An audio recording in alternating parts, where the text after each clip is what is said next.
Hello guys, what's up once again? Palaboy OFW here. So for today's vlog mga idol, may nakita na naman tayong kamote rider mga idol. Napakagaling na ito mag-drive eh. Grabe, napa-ellipse ako dito idol. Panoorin nyo to mga lods. Tingnan nyo. Yan o. Ang motor niya kay R150.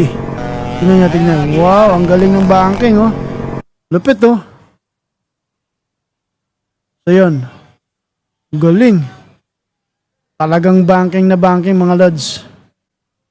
So yun mga idol, nakita natin yung video. Grabe, ang galing ni kuya. Nagbanking siya no, hanggang sa ilalim ng truck. Hanggang sa ilalim ng truck. Talagang binangking niya no. Talagang sulit na sulit yung magiging angas niya mga lods. Malapit. Ang tindi ng banking, talagang napakatindi. Kitang-kita sa camera. At ang maganda doon, ipinasok niya yung motor niya sa truck, tapos naging enforcer. Ipinasok niya yung motor niya sa truck, tapos naging enforcer siya. Ang galing, di ba? Buti hindi siya yung pumunta sa ilalim ng truck. Swerte niya pa rin ha. May pagka sa pusa siya. Siya yung buhay. Pagka-banking, dumiretso sa truck ang putik. So mga idol, ingat kayo sa pagmumotor niya. Pogi na kayo, wag nyo nang ipagsigawan, lalo na dito sa Marilaki.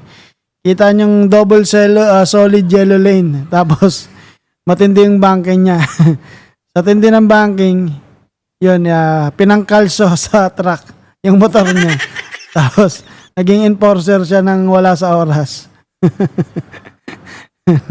Malapit na to. Malapit na kamote to mga idol.